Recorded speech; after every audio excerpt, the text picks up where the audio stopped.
जानिए मंडला में कहाँ पहाड़ों पर विराजित हैं शारदा माई। दादा धनीराम जी के आशीर्वाद से किसे मिला देवी भक्ति का वरदान। माँ शारदा, जिनके नाम के स्मरण से ही हमारे मन मस्तिष्क में मैहर धाम का चित्र उभरने लगता है। पहाड़ों पर विराजित माता शारदा का अनोखा यह दरबार है, जहाँ से कोई भी कभी खाली हाथ नहीं लौटता। सच्चे मन से मांगी गई हर मनोकामना माता पूर्ण करती हैं। माँ शारदा का ऐसा ही एक दरबार मंडला जिले में भी है, वह भी पहाड़ी पर ही स्थित है। तो आइए आज आपको इस शारदा माई के मंदिर की सैर कराते हैं। यह शारदा देवी का मंदिर स्थित है मंडला जबलपुर मार्ग में मंडला से 30 किलोमीटर दूर लालीपुर के पास बमनी ग्राम पंचायत में, जो कि नारायणगंज से थोड़ा पहले ही है। लालीपुर पार करके जैसे ही एक बड़ा पुल मिलता है, वहाँ से दाहिनी ओर एक रास्ता जाता है। यह रास्ता सीधे बमनी ग्राम तक पहुँचता है, जहाँ पर एक पुल को पार करके आप सीधे पहाड़ी पर जा सकते हैं। यहाँ इस मंदिर तक आने के लिए सड़क की सुविधा भी उपलब्ध है। हाँ, सीधी चढ़ाई के चलते थोड़ी परेशानी अवश्य होती है। जैसे ही आप इस स्थान पर पहुँचते हैं, आपको माता शारदा देवी का मंदिर नज़र आता है, जिसका विशाल गुंबद है। सामने मंडप के ऊपर भी एक कमल की आकृति का मंडप बनाया गया है, जो कि अत्यंत खूबसूरत नज़र आता है।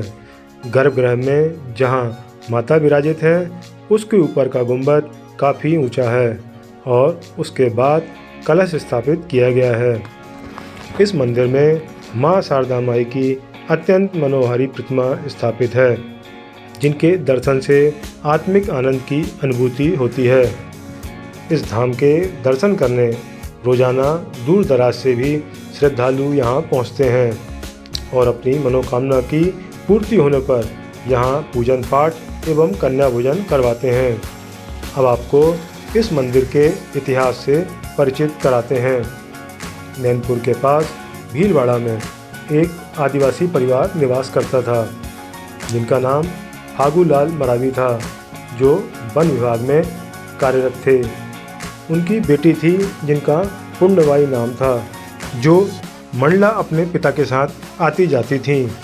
इसी दौरान एक बार जब वे महाराजपुर की ओर से पैदल अपने पिताजी के साथ मंडला आ रही थीं, तो दादा धनीराम जी के आश्रम में उन्हें दादा धनीराम जी दिखाई दिए। दोनों पिता बेटी ने उन्हें प्रणाम कर उनका आशीर्वाद लिया। दादा धनीराम की महिमा भी निराली ही थी। वे जिसे गाली दे देते थे, वह तो माला माल हो जाता था। ऐसे ही दादा धनीराम ने पुण्यबाई को हाथ में रखी तंबाकू प्रसाद के रूप में दी और कहा कि जा, तुझ पर माई की विशेष कृपा होगी। समय बीतता गया। कुछ साल बाद पुण्यबाई की शादी इसी बमनी ग्राम के निवासी सुकल सिंह मरकाम जी के साथ हुई। सुकल सिंह पेशे से शिक्षक थे और इस पूरे क्षेत्र में बहुत सम्मानित थे। शादी के कुछ समय बाद पुण्यबाई को स्वप्न आया और माता रानी ने उन्हें अपनी उपस्थिति का एहसास कराया। जिस स्थान पर स्वप्न में उल्लेख किया गया था, वहां से मां शारदा की एक प्रतीकात्मक प्रतिमा प्राप्त हुई, जिसे अपने घर के ही गलियारे में स्थापित कर उसकी पूजा अर्चना प्रारंभ कर दी गई। माता की भक्ति और उनके आशीर्वाद से पुण्यबाई लगातार माई शारदा की उपासना करते चली गईं। जो भी इस दरबार में पूजा अर्चना करता, उसकी मनोकामना पूर्ण होती। ऐसे ही एक साहू परिवार, जो नागपुर का निवासी है और उसकी चिरई डोंगरी में ससुराल है, उनकी आर्थिक दशा अत्यंत ही खराब थी। किसी के द्वारा उन्हें इस देवी स्थान की जानकारी हुई और वह परिवार यहाँ आया और अपनी व्यथा माता से बताई।